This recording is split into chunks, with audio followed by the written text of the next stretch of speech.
Thank you. Good afternoon, everyone. Please take a seat. I'm Mona Gleason, and I'm very honored to welcome all of you to the traditional, ancestral, and unceded territory of the Musqueam First Nation. On their land, and through their generosity, sits the University of British Columbia, the site of this 8th biennial conference of the Society for the History of Children and Youth. And along with my colleagues on the organizing committee, Drs. Tamara Myers and Leslie Paris, we extend our very warmest welcome. And just a gentle reminder at this point to turn your cell phones to silent mode.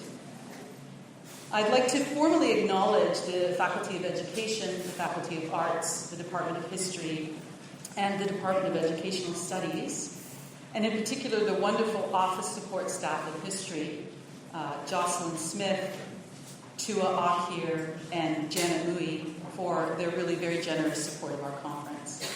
On behalf of Leslie and myself, I would like to single out here the extraordinary contributions of our colleague on the organizing committee, Tamara Myers, for all her work on the budgeting and planning of this meeting.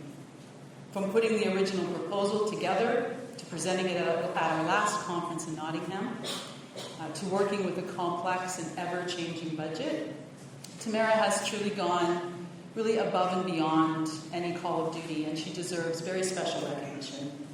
And there will be many other thank yous, many other people in the room who deserve thanks as well at our wonderful banquet happening tomorrow night. So our conference theme, in relation, children, youth, and belonging, holds intense and enduring meaning, not only for the past, but for our present. Here in Canada, the Truth and Reconciliation Commission, a key component of the Indian Residential School Settlement Agreement, has recently submitted its final report. The Commission's mandate is to inform all Canadians, and indeed those around the world, about what happened in Indian residential schools in this country, documenting the truth of survivors, families, and communities affected by this experience of attempted cultural genocide that stretches over 2 centuries. The Commission calls for a new era of decolonization of Canada and for meaningful and real recognition not only of the historic wrongs done to First Nations children and families through residential schooling, but also recognition for the enduring and vibrant cultural presence of First Nations people. Most significantly, the Commission calls for the recognition of the rights that must be afforded to them in the here and now on this land and in this place. As historians interested in youthful experiences, we're very acutely aware of the necessity of understanding what has been, even if that understanding is painful and partial and constantly evolving. As a very wise person recently said, history is still our best tool for navigating the future. The future of our research field, and indeed of the society, will at least partially unfold in the experiences we'll have here over the next few days. The wonderful sessions we've already attended and will attend, in the informal conversations we'll have over a coffee or a glass of wine, and in the provocative questions that Dr. Dubinsky's presentation will undoubtedly raise, and of course at our dance, where I expect to see all of you cutting loose and having some youthful fun. I think we're really inspired to contemplate the meaning of the past and the present and the future in constellation because we're enmeshed in relationships, each of us, that flow in these ways. Relationships of affection and kinship, of neighborhood and community, of professional interest. Sometimes these relationships are born of conflict, sometimes common interest, sometimes struggle. Increasingly, these relationships are global. Whether we realize it or not. Young people have been and are at the very heart of this global network of relationships. They are part of a transnational web buzzing with constant movement, physical, digital, literal, figurative. Childhood and relations of families as a global phenomenon is a theme that succinctly describes, I think, or characterizes the most recent work of our very distinguished keynote speaker, Dr. Dubinsky. A professor in global development studies and history at Queen's University, Dr. Dubinsky is one of Canada's most distinguished and eclectic historians, publishing widely and definitively in the areas of gender and sexuality, the national and international politics of family and childhood. Her special focus on Cuba has recently led to a new book on the influential music of Carlos Varela. While she is the author of many book chapters, many journal articles, newspaper articles, magazine articles, professional reports, not to mention important works in progress. I'll underscore here only a portion of her published work. Dr. Dubinsky's first book, which was entitled Improper Advances, Rape and Heterosexual Conflict in Ontario, 1880 to 1929, published in 1993 by the University of Chicago Press, really did nothing less than set a new standard for sexuality studies in Canada and elsewhere, with its rich combination of theoretical sophistication and careful attention to the lived experiences of small-town and rural working-class women.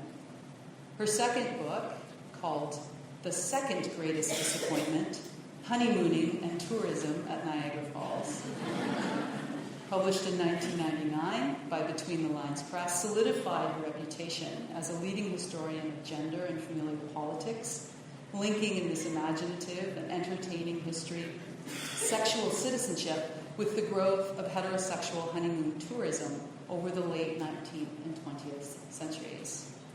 By the time of her third book, Babies Without Borders, Adoption and Migration Across the Americas, published by the University of Toronto Press in 2010, Dr. Dubinsky turned to children more definitively as political and politicized subjects, telling the often forgotten stories of children enmeshed in adoption and migration controversies in Canada, Cuba, the United States, Guatemala.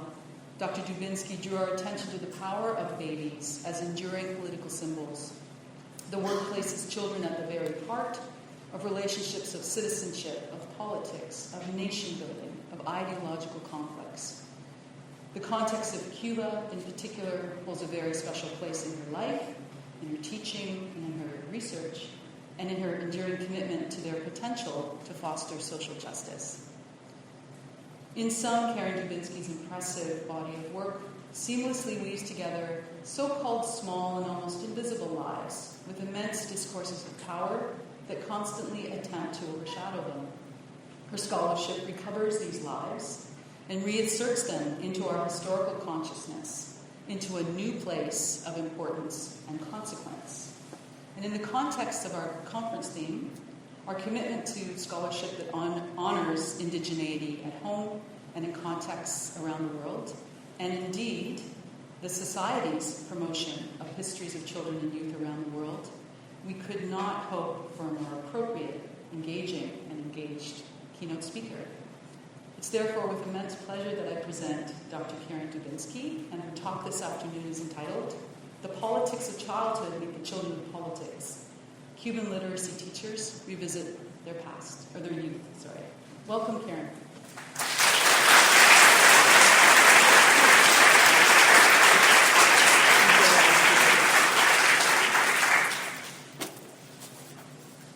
Thank you for probably the most beautiful introduction I've ever received. Thank you to Mona and Tamara and Leslie, who I will thank by name because I know you, but I know you are accompanied by an army of others who worked to bring us all here together for this conference. These things don't just happen. When they run seamlessly, they seem like they do, and this one looks from the outside like it is running seamlessly. But we all know that it takes an army to make things look easy. So thank you very much for inviting me and inviting all of us to share this most stupefyingly beautiful campus. For those of you who are not familiar with the Canadian university system, you came to the most beautiful. You came to the most beautiful one. You started at the top. I actually suggest you probably don't even visit the rest of them because now you have been completely spoiled. So I began thinking about the symbolic importance of children in the course of writing the book that Mona just mentioned about adoption and migration conflicts in a number of different settings. More than anything that I had done before, this project made me really aware of the centrality of imagery in historical research, which is a kind of an odd thing for a historian to say. Pictures matter as well as text, but some historians are still working on that. Pictures matter, images matter, as well as text does. In this case, pictures really helped to shape the stories of the child adoption and migration controversies that I was looking at. For example, photographs of white families with their newly adopted black children were tremendously popular in the Canadian media, beginning from the 1960s. These images, you can see, told a liberal integrationist story of interracial adoption, which positioned black children with white parents or white families as, and I quote, innocent bearers of racial reconciliation. Here, Canadians saw a hopeful sign of cross-racial tolerance and a measure of our superior, quote-unquote, social values. This drew on and helped to solidify long-standing tropes of Canadian liberal, colorblind nationalism. As black children in the U.S. were apparently being harassed on their way to integrated schools, black Canadian children were being embraced, literally, in white families. It's an iconography that helped to subsume the complications of adoption under the veneer of civil rights era progress. Thorny questions about, for example, the circumstances of birth parents simply disappear. Contemporary international adoption is characterized by similar narratives, visual and otherwise. The self-presentation of virtually every international adoption agency in the world looks something like this. Cute, young babies, always depicted alone. In what I call the fantasy of the global cabbage patch, we in the first world are encouraged to imagine a world of babies, devoid of community or history or social origin, certainly biological origin, waiting for our loving intervention. The history of adoption from Guatemala, another of my case studies, provides tremendous examples of this blithe and tragic ignorance. This T-shirt, for example, was available on a U.S. adoption agency website until a few years ago when Guatemala passed a very significant adoption reform act. And just to offset the disturbing ridiculousness of this image, let me give you a couple examples of how Guatemalans themselves talked back to this rescue narrative of adoption. These are images from the campaign. It was a very significant campaign that resulted in legislative change, a campaign in Guatemala to press for more transparent adoption laws.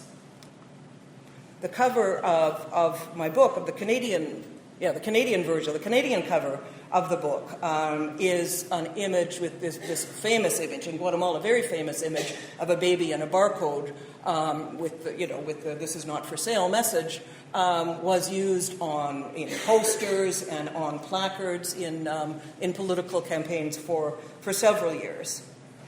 This the conclusion that I came to in this project was in many ways a very simple one: to think past the common binary of kidnap versus rescue in our analyses of international adoption or child welfare in general.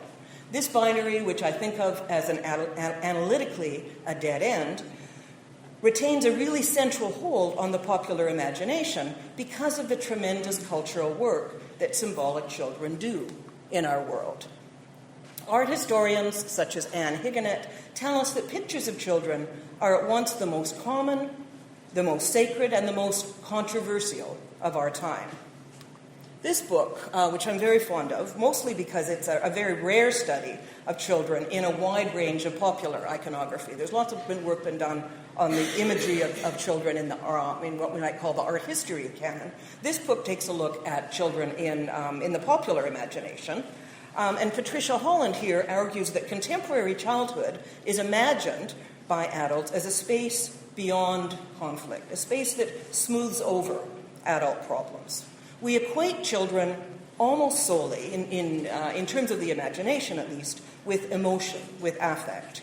Because of this, when children symbolize a story or an ideology or a social movement or a war, they actually explain very little, but they can move emotional and psychic mountains. As another book I'm quite fond of, authored by a political scientist, Helen Brocklehurst, as Brocklehurst explains, the political contribution made by children is rarely recognized directly, except in times of threat, and war is probably the most common example. So these are some of the issues that I've taken to what is my next project. I've been searching the archives of the world's political posters to collect images of children that have been generated by social movements, political parties, and nation states. This image is a joke, I think, or an irony. I know actually very little about the origin of this image. I just know that someday I want to use it as a book cover, probably in 20 years from now. So I hope you enjoy it now.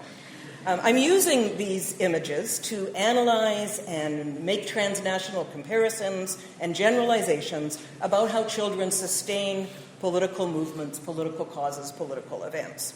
I'm also using the global knowledge about childhood that this visual archive has helped to create. There's a good new study that I'm sure some of you know about by a woman named Margaret Peacock of how symbolic children were mobilized in both the U.S. and the USSR to sustain the Cold War. She discusses how such imagery is a set of what she calls visual tropes that help to transform seeing into believing. And I like that way of thinking about what the visual can do. Posters have been the visual idiom of politics for over a century. And they try to do the same thing. Children are represented in order to mobilize. That's what political posters are for. So I want to give you now a very quick survey of the kinds of images that I've encountered, and then pause on my last chapter, which is specifically about children as political actors.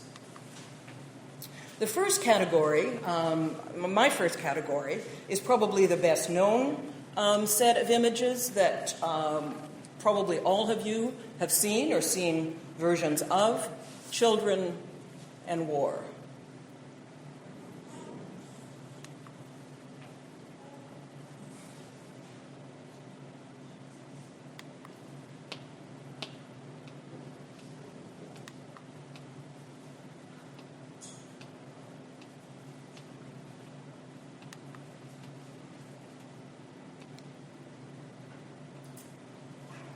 When I was practicing this, my partner told me I had to leave 4 seconds for people to look at these images. So,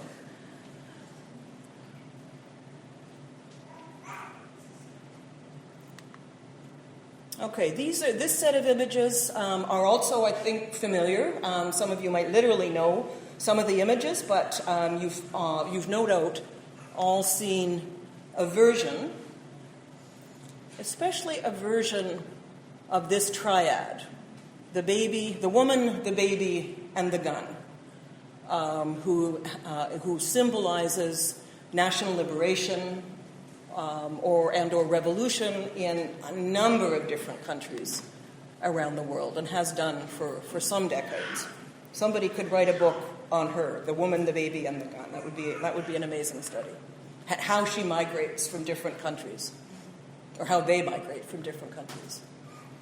This image, this combined image from Nicaragua is interesting because instead of the woman, we have the soldier, the male soldier, but it represents two sides, the conflicting sides of the Nicaraguan Civil War of the 1980s, but both of them doing the same thing, both of them representing in a very similar way.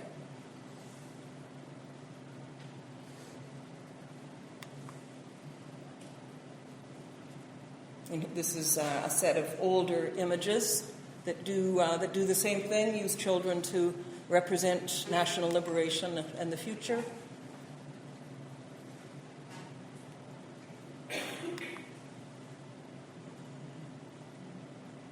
This is from the U.S. So the images of children in political parties is another, I think, fairly well-known, commonly understood place that children turn up. Politicians kiss babies for a reason, and nowhere is this more evident than in election campaigns, in various different times and places.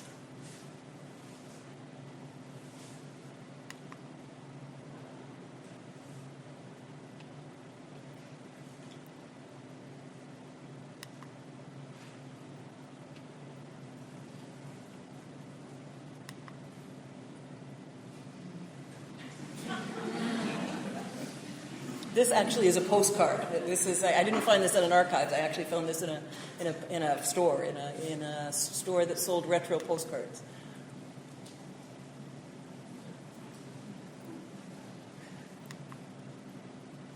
And then I've created this category that I've called social welfare / development, and here I've grouped together both national and international development kinds of imagery, because I think they basically do the same thing. They get at the same kinds of issues, whether domestic or international. Children as a measure of social development, social economic development.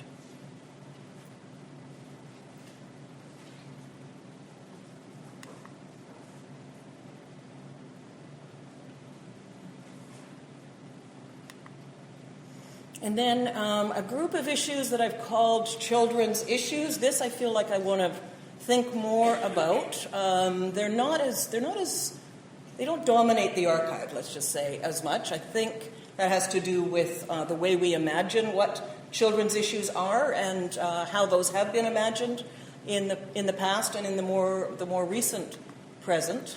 But there's some really creative ones. This being maybe one of my favorites, actually.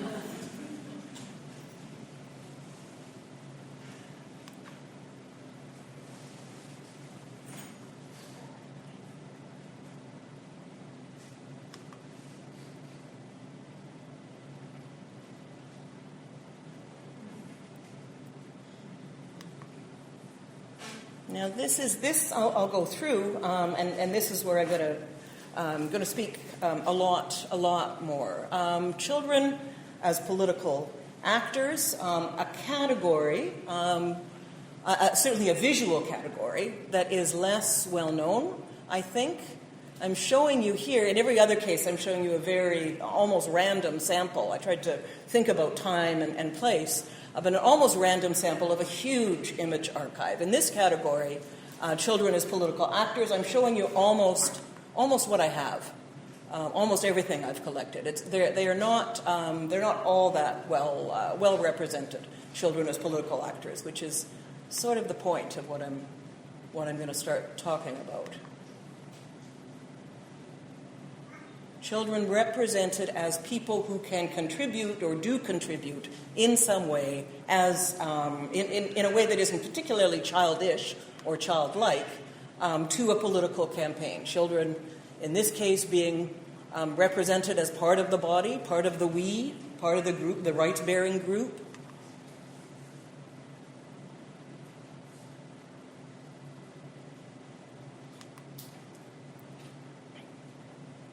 I don't know if you can see clearly what the young boy is doing to Uncle Sam, who's bent over, coddling a little girl.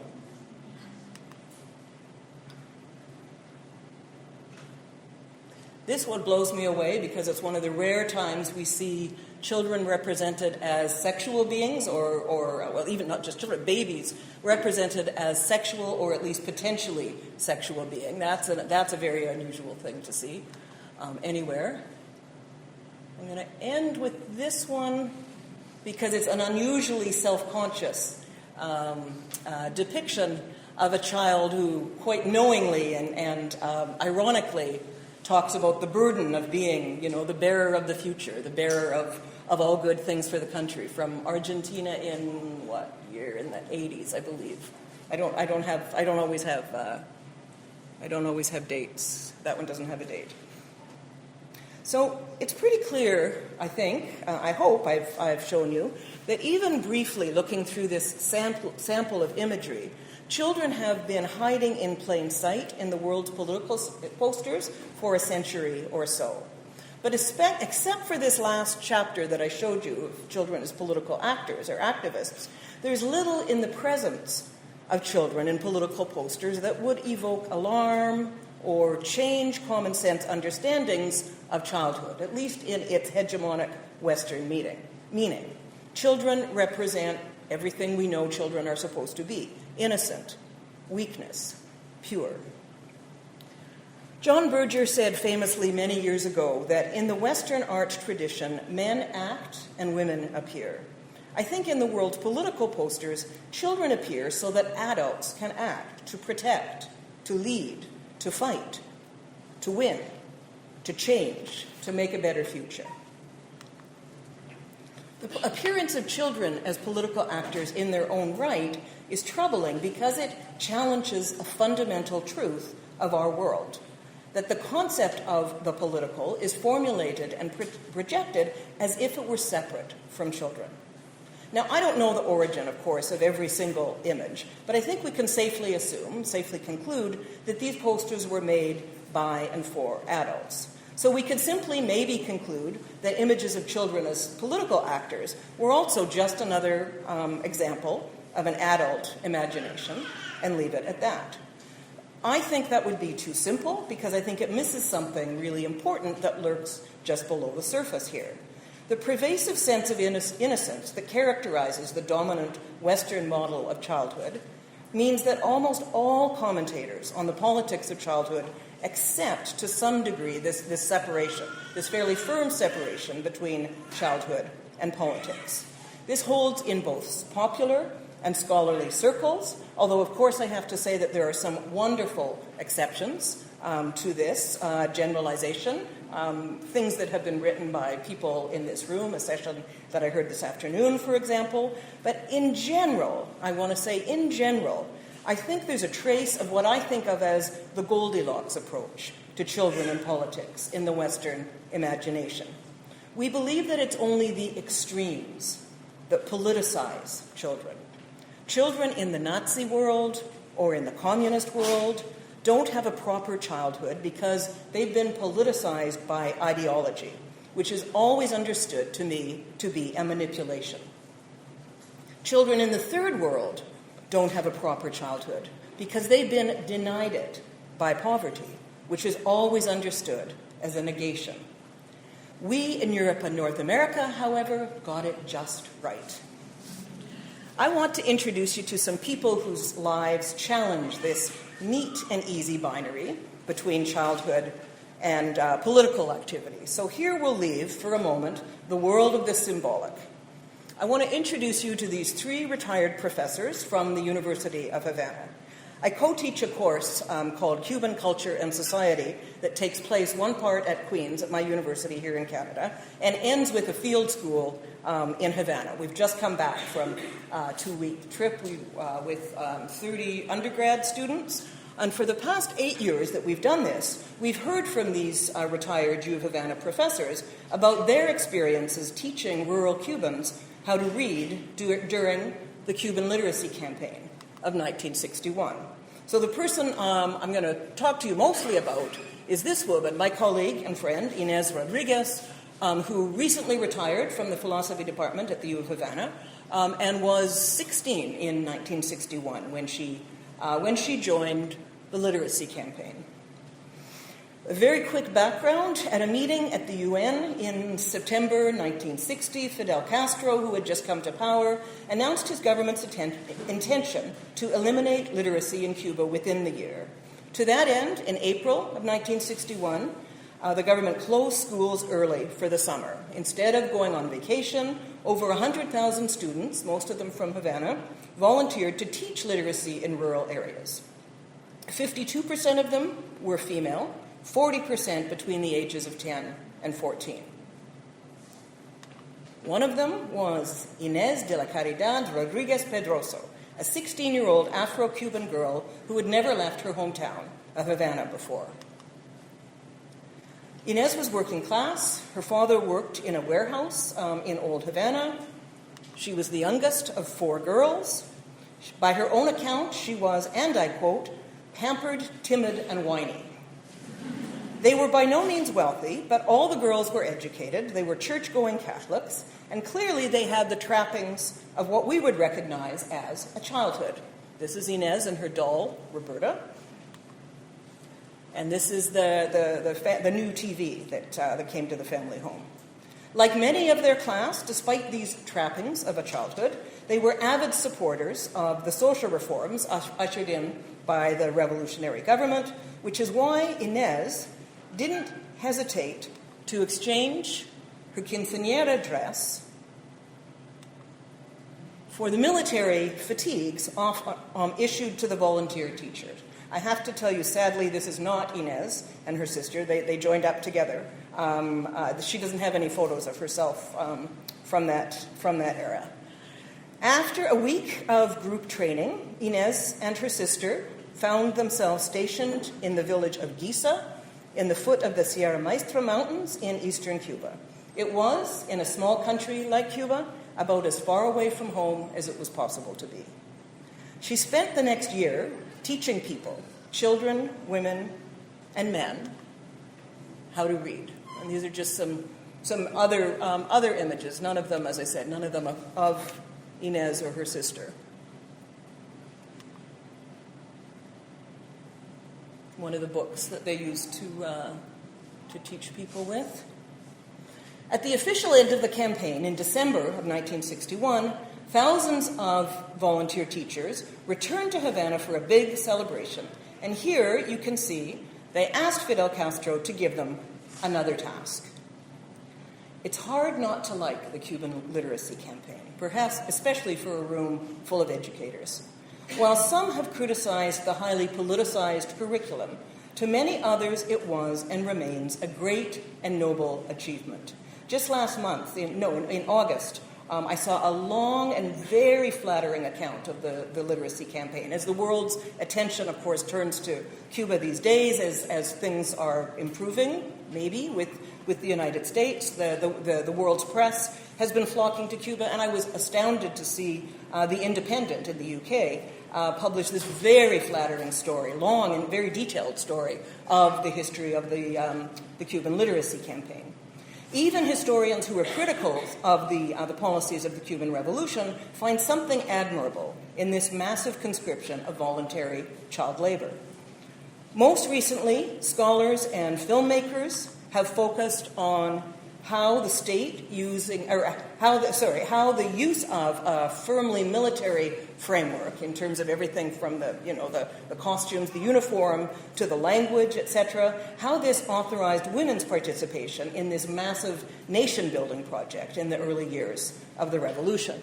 This is a newish documentary that focuses on women's participation in the campaign. It's a good way to introduce this story to students. If any of you are interested, Catherine Murphy is a U.S.-based documentary filmmaker. We're working together building an archive of the interviews that we've done. She and I and somebody else, another U.S.-based scholar who have done interviews with people about the campaign, are hoping to build an online archive. But the film itself is a very detailed look. She interviewed a lot of people. Young women wielding pencils rather than rifles certainly inspire the imagination. And I've actually concluded for myself, based on my discussions with Inez, that this wasn't just a metaphor for a military campaign, the kind of military campaign one associates with the revolution. This was a revolution. The gender politics of this story is something that I find also quite fascinating, but so too are the politics of childhood. And that's what I want to end with. In December, just this past December, I had the immense good fortune to return with my colleague, Inez Rodriguez, to the village of Giza, 50 years after her time teaching there. She'd never been back since. Whenever she talks to our students, for 8 years now, students have been asking her, so do you go back? Why don't you go back? What's it like there now? So we finally figured out a way of making that happen just recently. She wanted, of course, she wanted to do a lot of things with this trip, especially to trace the legacies of her youthful endeavor. I wanted to be the frustrated anthropologist I've always wanted to be, but I also wanted to observe the collective historical memory of this campaign.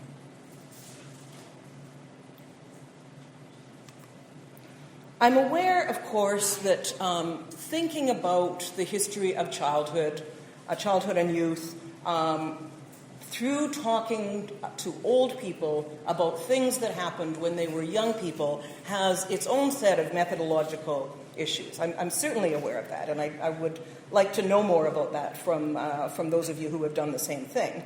Let me just say that returning to Giza with a brigadista was a little bit like hanging out with a rock star for 2 weeks. The response was overwhelming. Inez was interviewed by local media. She gave a talk at a local museum. They kept giving her awards every time we turned around. But the most significant part of the story, of course, were the conversations we were able to have with people in the community. The traces of the campaign, of course, are obvious in places like the school and the town library. They're also evident in people's names. This is the staff of the local museum who hosted us, and one of the employees, a woman, can I point out, this woman who's sort of looking off camera, her name is Edis Naida. Edis Naida is an amalgam of the names of the 2 literacy teachers who taught her parents how to read. She's a walking embodiment of the legacy of this campaign. Virtually everyone we spoke to could recall immediately the names, and remember this is Spanish, 4 names of the literacy teachers who had taught them or who had lived in or nearby their community. We spoke with people on the streets and in parks and in their houses, of course, and in cars as we were driving around, and in buses, and a couple of times in old age homes, such as this. Everywhere we went, we heard gratitude on the part of students, however old they had been at the time, and pride on the part of the teachers. And we often heard some very pointed and, I would say, knowledgeable understandings, certainly opinionated understandings, of just how uncommon this campaign had been. As Daniel, this man sitting here in the rocking chair, remembered, the light came on in 1961. The old government didn't want us to read so they could trick us better. This man, Luis, remembered the exact details, told us exact details about the day the campaign officially ended and the brigadista left his village because everyone cried when they said goodbye. Manuel Lopez Ortiz was a fellow teacher. He and Inez, in fact, remembered each other from their training school outside Havana. He began teaching as a volunteer when he was in the 5th grade, which led to a lifetime of teaching. He's now 77. He said, as a person, I'm not proud, but I'm really proud of the work that I've done, educating generations of students and 4 of his own children. This man, Ernesto Fonseca, echoed these sentiments, reciting the educational achievements of his children and grandchildren as examples of what was for him the legacy, the ongoing legacy of the literacy campaign. One of his former students, now his neighbor, Ana Maria Osorio, had lived with her family up the mountain in a small coffee farm. All the kids worked on the farm. Nobody went to school, as was the custom then. The 2 brigadistas that came to her community lived with her family and taught everyone. After that, she was selected to go to Havana and learn a trade, sewing, as was common for young women there. I asked her the first words she learned to write. She smiled at me. Mama, Papa, Fidel, Revolution. Perhaps sensing my, ambivalence, the smile became a stare. I adore Fidel, she told me. This man, Rafael Manzo, was sent to live with a family in an isolated nearby village to teach them all to read when he was 11. My parents were very revolutionary, he said. They knew the necessity. That's why they let me go. This woman, Mercedes Urquiza, told us learning to read was like opening your eyes. The first thing she read was the Bible. Her neighbor, Rosa Casado, saw us on the front porch and invited us in because she too had a story to tell.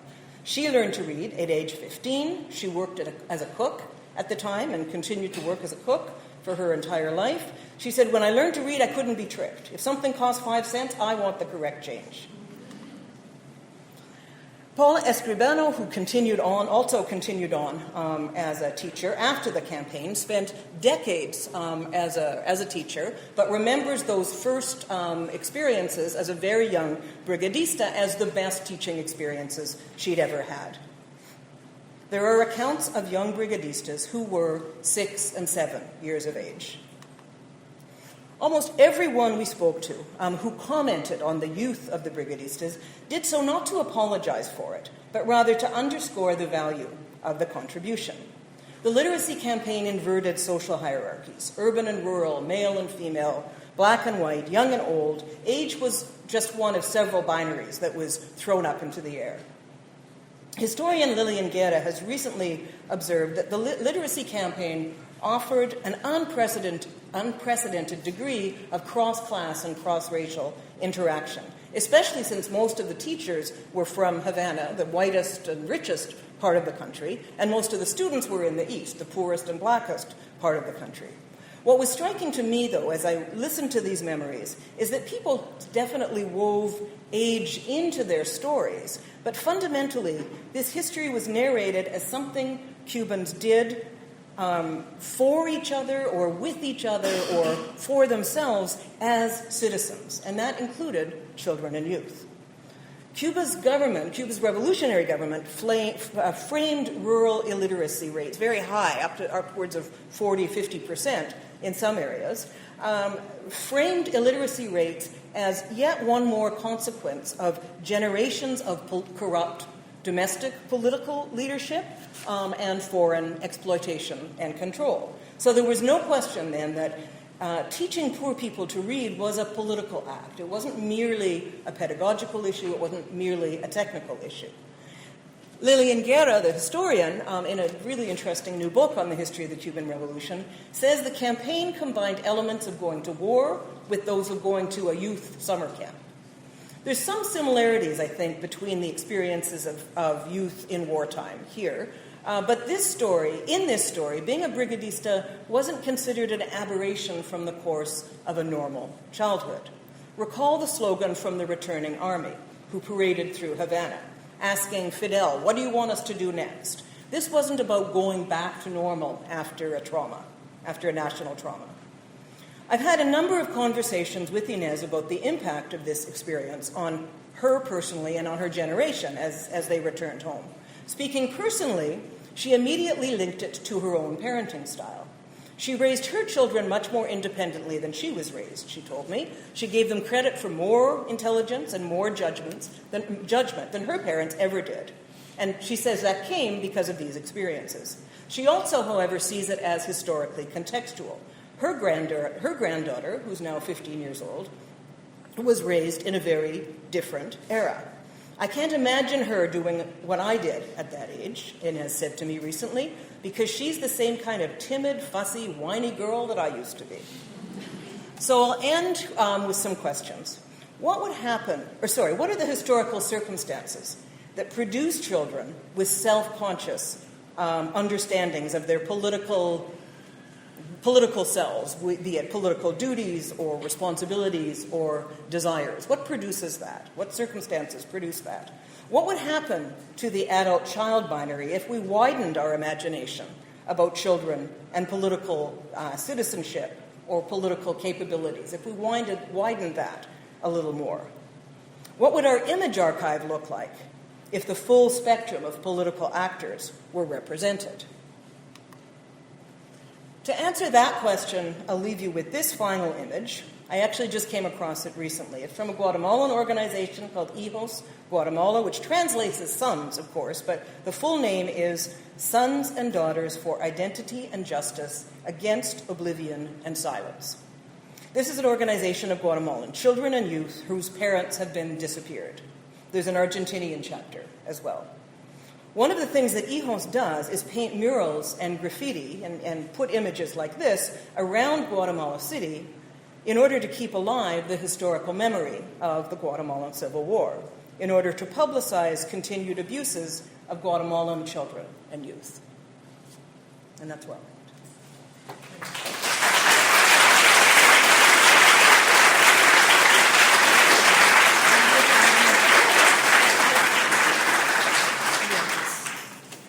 Thank you so much, Karen. She's happy to entertain questions, and so I think that would be wonderful. If you wouldn't mind maybe just standing up and letting us know who you are when you ask a question. Yeah, go ahead, Gertrude. Gertrude, stand up. There you go.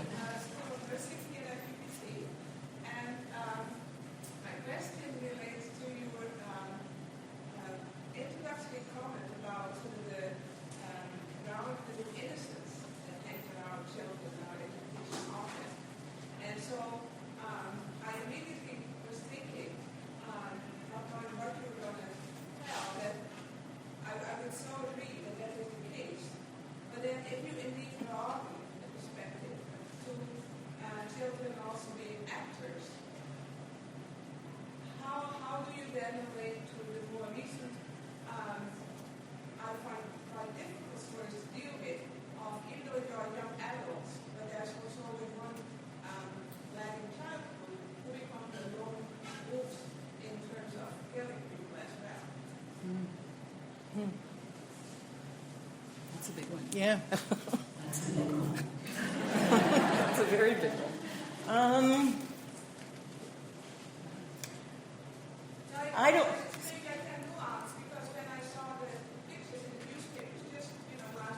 You're thinking about South Carolina? Yeah. Yeah. Yeah. Yeah. Yeah. Yeah. Yeah. Yeah. Yeah. No, that's a. Again, the one thing I will pick up, if I don't have an answer, obviously. One thing I would pick up is the lone wolf thing, and just the other day, and I'm sure many of you read it as well. The New Yorker staff writer, who's a historian somewhere in Connecticut, I want to say, Jelani. I think his name is Jelani Cobb. Say it. Jelani. That's who I'm thinking of.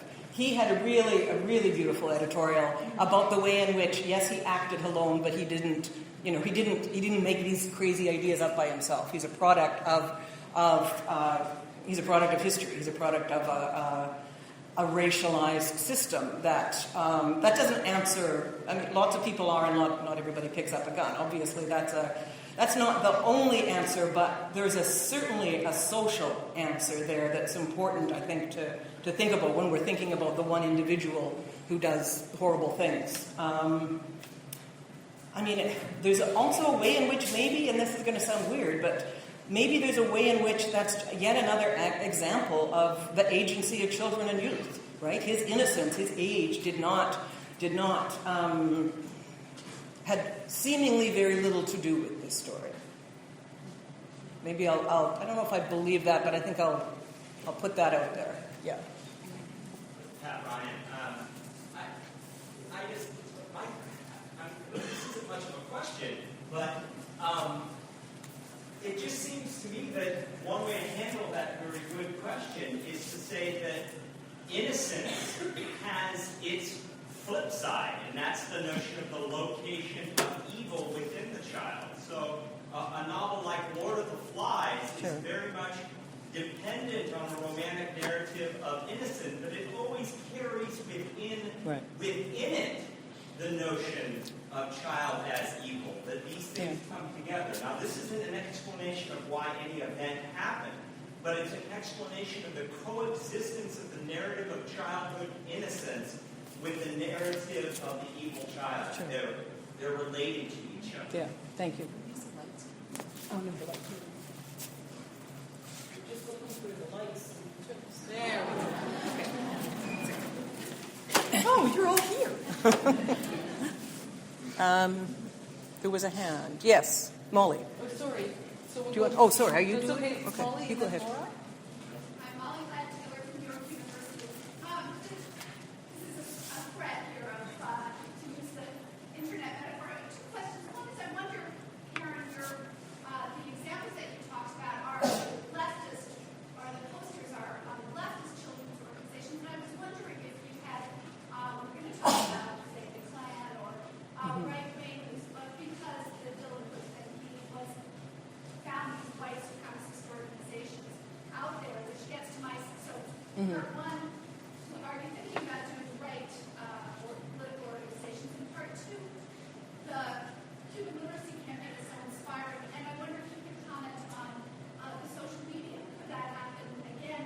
Is that kind of one-on-one agency? Well, in terms of your first question, the image archive is skewed to the left. I didn't go looking for that, but the image archive what I have found to be, and what you can access easily without having a private jet and going to every single archives in the entire planet. The stuff that's online, and there's a lot of it online in big repositories in Stanford and that social science research place in Amsterdam, places like that. When I'm looking at political parties, I tried to be a little representative. It's possible to be representative because the British Conservative Party or other political parties turn up in the archive. But yes, you're right. The archive leans to the left, and that has. I am aware of that. I have to figure out what to do about that because I think. I don't think this is only a story of the left, obviously. So I think that's when I have to start to do more digging. The Cuban literacy campaign, I guess the pedagogy of it has been reproduced in different countries in the world, including this one.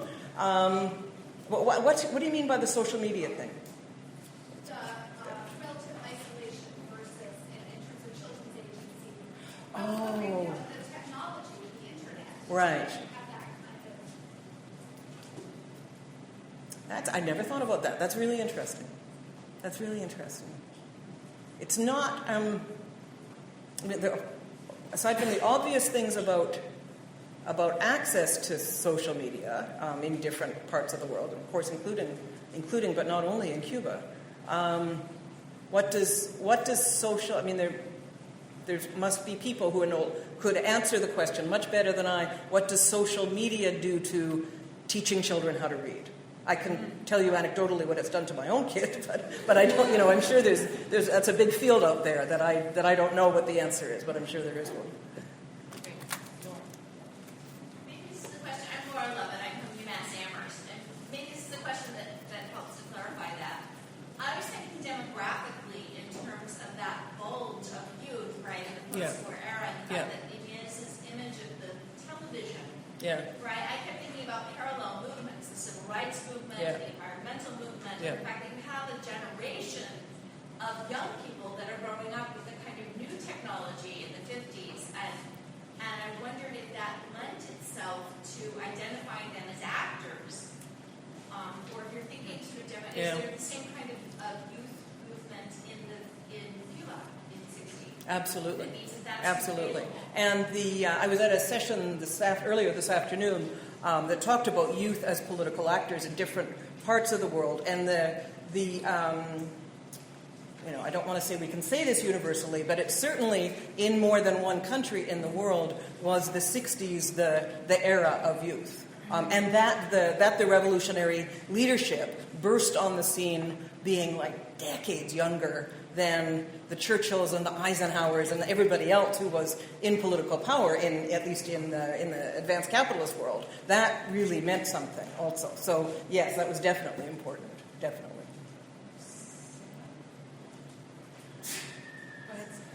Hi, I'm Sarah Dunn from the University of Manchester. I was just going to say that I think if you're going to be talking about politicization of youth, it's worth thinking about one of the biggest youth uprisings in the 20th century, which is the 76 Swiss uprising, which effectively kickstarts the struggle again in the 70s. Yes. But not only thinking about the 76 uprising, but thinking about the mass incarceration of youth in South Africa during the 1980s, which Cameron Reynolds has just mentioned. Yeah. And what certainly serves to politicize youth in this era is, ironically, and that's the extension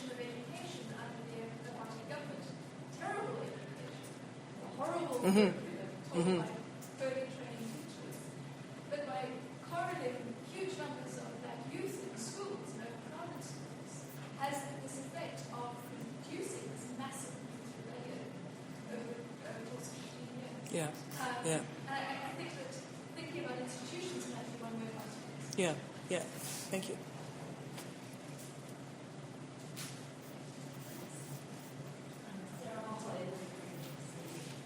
My question is with age, this idea of you, most of the images were children who use images that are very young. Babies, toddlers, young. We have a lot of elementary school age. And when we're talking about youth in action, we're often talking about older children. So I was just wondering if you could talk a little bit about age. Right. Well, that's one reason I really love this image, because this is not a baby, but it's not a teenager either. This is rare. This is definitely rare in the image archive that I've seen. And yes, I think about that a lot. And there must, you're all historians of childhood. I'm sure everyone in the room has an opinion about that. Everybody has to grapple with that. I've never really fixed boundaries. When I've been working with a number of researchers on this project, and people often ask, like, well, what do you mean? I say, just find me pictures of children, or images of children in these posters. Well, what's a child? And I just sort of say, if you think it looks young, like if you think the image is of somebody young, just include it. So for my purposes, I feel like I can be kind of loose with those kind of boundaries. People working on other kinds of topics in this field would have a reason probably to need to be more specific. Hi, Emily Bruce, University of Minnesota. So I first wanted to thank you because the images are tremendous and it's really special to see them all marshaled together. I think my question follows up a little bit on the comparison in South Africa.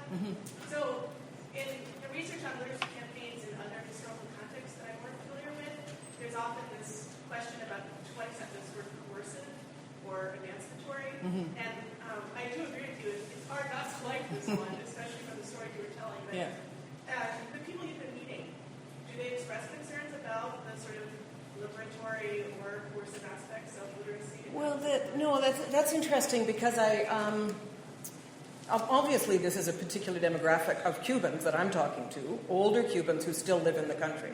Lots of people left.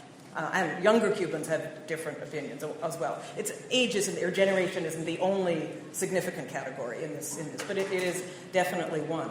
And so that's why I was so interested. I can talk with the retired history professors at the U of Havana until we're blue in the face, but I more or less know their story, their opinions about things. I really was keen to go beyond, to get out of the academic circle that I know there, and find out from other folks what their opinions are. And I found the exact same level of enthusiasm.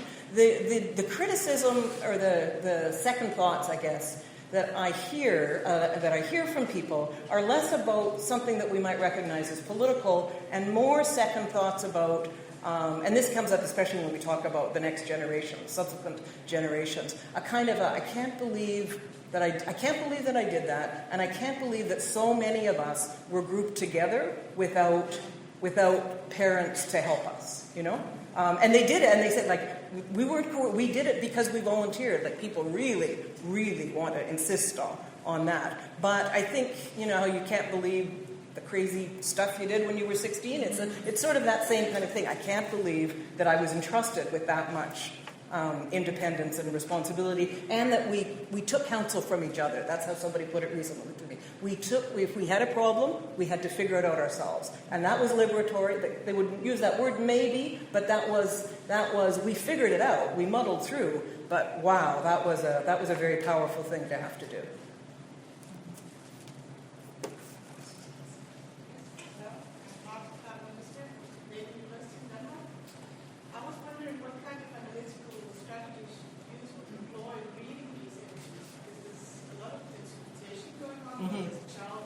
Sure. Yeah. And whether you use any strategies for tracing the networks of production. Yeah. Well, there's been some. the work that's been done on the history of political posters that I've been influenced by and inspired by are things like Victoria Bono, who works on Soviet-era posters, who has done, when you do something specific, like an era or a nation, you can do that kind of thing much more, much better, and root them. Yeah, I mean, she's found out who the designers were, and how they were circulated, and she's got a very rich. I think that's an excellent book. A very rich understanding of how that visual iconography kind of circulated in a contained place and a contained time. I decided to, in some ways, I suppose, sacrifice that for what I wanted to get at, which were some of these questions about the extent to which this figure of a global child and the things that we associated with the child, I guess the extent to which that was a global phenomenon, where children turn up in what countries and in what movements and in what time periods, things like that. So I have a much less rich. I don't have the same ability to anchor these all in time and place because of the volume. But I'm interested in, for example, the fact that the triad of the woman and the gun and the baby turns up all over the decolonizing world, for example. And I don't know. I say, how did that happen? One should find out. One probably could find out how that happened. If you can find it, maybe that's actually something that I could probably do, actually, is to take a few examples of certain recurring images and do that kind of rich kind of rooting. So thank you. You're just helping with the chapter.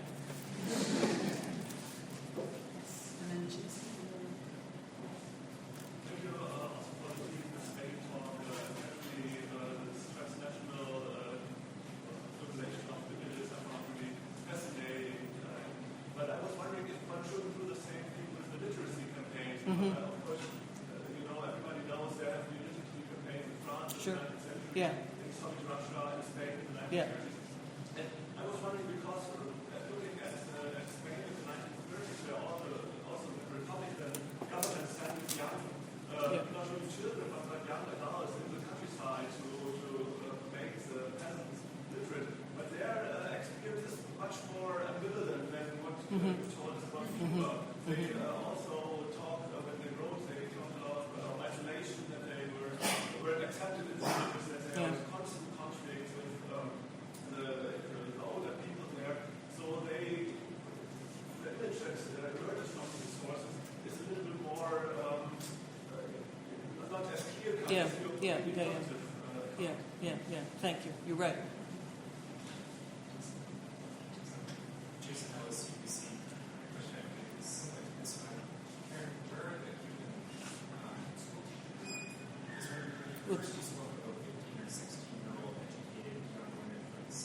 Yeah.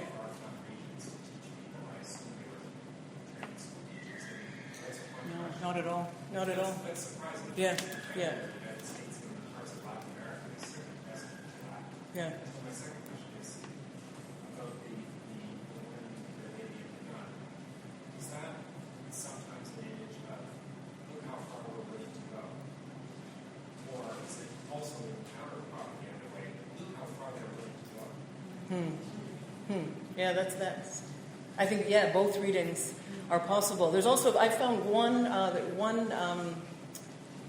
scholarly work on that image. It doesn't answer the questions about the way it circulates. I mean, it just says it circulates. But her interpretation was the way in which the baby authorizes the gun. Right? The gun has become slightly less unusual or scary, I suppose, for a woman to hold when you got a baby in the other hand, which is why that Nicaraguan one of the male soldiers with the baby and the gun stands out. That's unusual. Where were the Cuban school teachers? In Havana, in cities, especially in Havana, and you didn't have to be. You didn't have to be wealthy to be educated. You didn't even have to be middle class. There were church-run, church-supported schools in the cities. In the countryside, and especially halfway up a mountain in your little coffee farm, there weren't any. Or there were very, very few.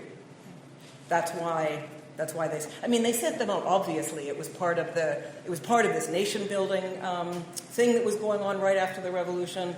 The revolution favored, in terms of the social reforms, definitely favored the countryside over the city in what my students in development studies recognize as rural development projects, but it was domestic. And so that was very much part of that, was getting the countryside not just quote unquote developed, but on board with this new system. Hi, I'm Marie Louise Ermish, and I just finished my PhD at McGill University. Thank you for a really interesting talk. I really appreciated your use of oral history. And I have a question. I'm a historian of Britain, so I'm not familiar with the Cuban context at all. But I was wondering what special considerations you had to take as a historian going into Cuba, accessing archives, accessing people to talk to, and how the unique Cuban situation affected your access to these sources. Well, I'm not a Latin Americanist. I'm trained as a Canadian social historian. I've done projects. Over time, I've done projects in Cuba, including this adoption thing. And I teach. This is a project that came out of my teaching. And mostly our project, at least in my case, mostly our projects come out of wherever they come out of, right?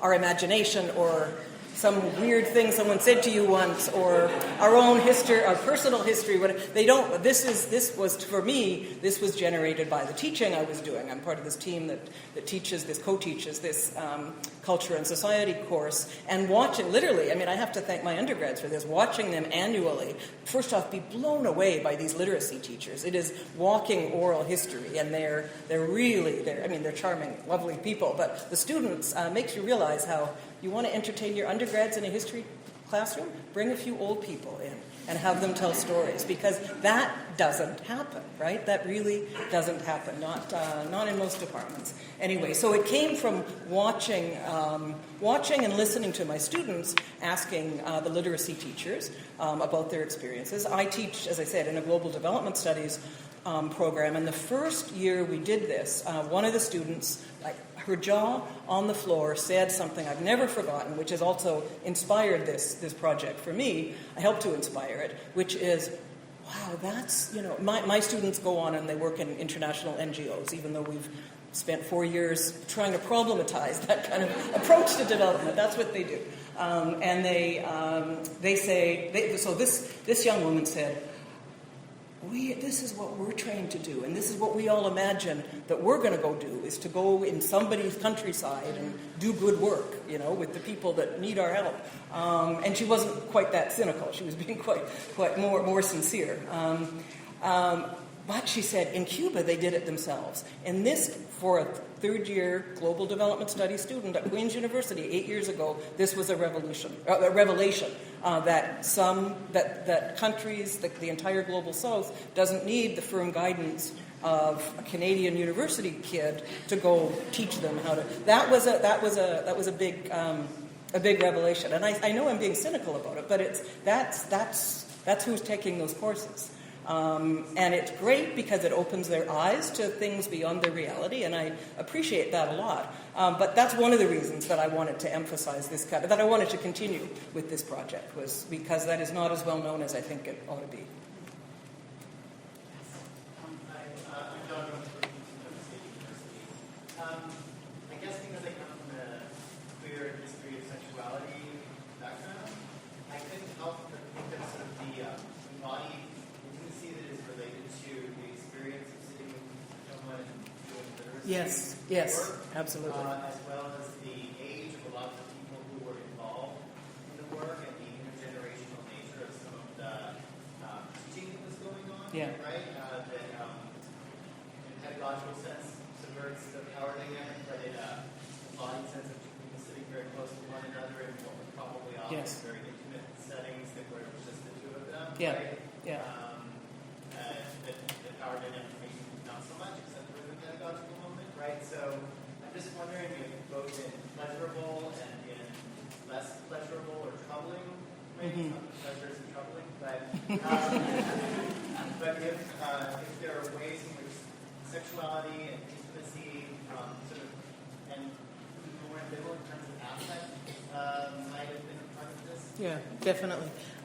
Yeah, that has come up a lot in the testimonies, in what I heard, in what other researchers have heard. There's a film, in fact, a kind of cheesy, a 1970s Cuban film called La Brigadista, and it's one of the narratives of the film involves a very conservative countryman who doesn't want the young male brigadista to be anywhere near his wife, much less, and there's a scene about him touching the hand, right, the images of the two hands touching. So yes, the answer is obviously yes. This year is interesting. This year when I was there with the students, for the first time a student asked in a slightly less sophisticated way the same question that you've just asked, and that got the teachers, the three teachers, talking about this stuff in a way that they never had with the undergrads before, and everybody was laughing, and it was actually a very sweet way of talking about them all telling us, because the other side of that, there was the student-teacher interaction, but there was also the fact that these young women were leaving their families and going God knows where to live with God knows who. And so the female brigadistas that we had talked to us, they talked a lot about the ways in which it was demanded that they keep themselves pure. And they told us, in fact, that they did, which made the students just hilarious. So yeah, that's something that can come out when you talk to people. That hasn't been really addressed in any big way, but it really should be, actually. It really should be, because you're quite right. Tara, you could, yeah. Karen, is there room in the project to consider the actual children in the posters? Children who are maybe models, Yeah, that's a really, family members, yeah. adults for the children themselves in their classes. Yeah. No, that's another good example of a way in which I need to start less of the kind of encyclopedic. Okay, look at this whole thing, and I'm still at the point in the project of being kind of dazzled by how much there is, which is what happens when you don't put a huge number of parameters on one's research, right? But there would be, I think there is a few, you're helping me also think about a few places where things could be brought down to the social reality more, and that'd be another really good example.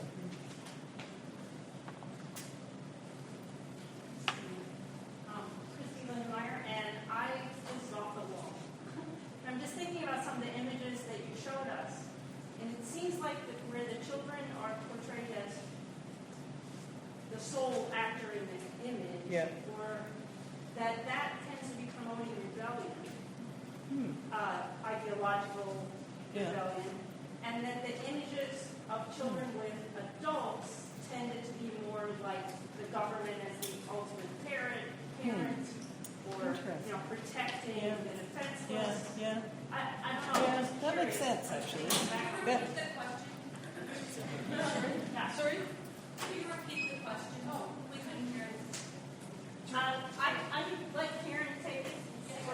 Well, the question of when are children portrayed as rebellious? Children alone being. When the kids are alone, images I'm trying to remember what we saw. Primarily when the kids are depicted alone, they're depicted as sort of defenders of rebellion, Right. or defenders against evil, or something that's in existence. Where the children are depicted as being defended, it's like adults are also in the image. We have to go back and look at it to see, but that's kind of interesting about who's defenseless and who's not in these images. I'm thinking of the exceptions that might prove that rule. Too, in this archive, and I need to think more about it. There's in the Black Panther image, there's a way in which the mother and the child are agreeing around the gun, right? And in the one of the PLO images, it seems to me it's the two hands, one hand reaching up and one hand reaching down with I think is a stone. And that, there's obviously, you can always interpret images in in various ways. But I think that too is a kind of an adult-child agreement around a weapon. Those are rare. Those are very rare. To see adults and children, conspiring, for lack of a better word, conspiring together as political. All your mother, Yeah. baby, Yeah. Yeah. images are that Yeah. as well. But I don't think that I go with the baby as offsetting the gun and helping to authorize the gun for a woman. That's what I agree with that. Sarah May, University College London. What I was interested in was the way in which you were using the different kinds of resources. And I think about another incidents that I know best about children being sent off to the countryside, which is evacuation during World War II. And that imaginary is lots of different kinds, very complex imaginary, and obviously very different. But when you work with people in oral histories on evacuation, you get some very rich stuff. But if you look at the archives of people managing the evacuation, you get a completely different set of rich kinds of images. And I was wondering whether there were archives of that kind of managerial kind of basis that are available for looking at the university campaign, whether it might be useful to compare the ways that children are considered in that archive versus the way that the people who were children remember that experience. No, that's that is true. There's a museum of literacy, for example, in Havana that we've visited a number of times. I've got lots of photos from it, and I don't see the same kind of discrepancy that you're talking about. But I'm also very aware that I haven't done a full-blown anthropological, ethnographic, oral history kind of search or conversation with large numbers of people. So I think that's potentially very, very fruitful. That's very possible.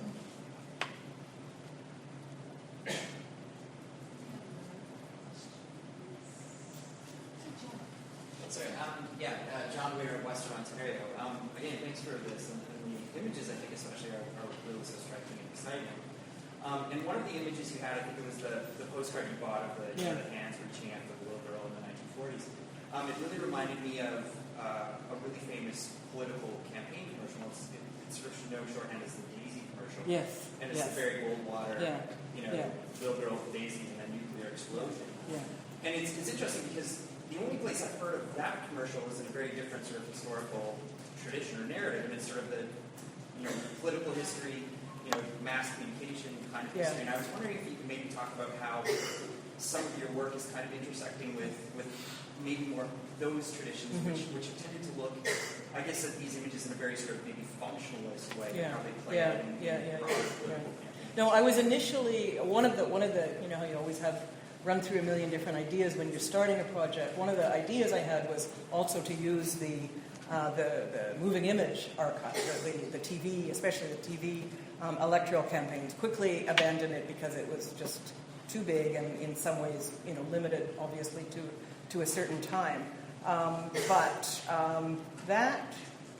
that could be done, and I guess I did look around when I was thinking about that. I looked for work that had been done on imagery of children or imagery in general in TV campaigns, at least in North America. It was the only place I really looked, and I didn't find much. Who has done a good analysis though of that ad is that book that I referred to that's called Innocent Weapons by Margaret Peacock.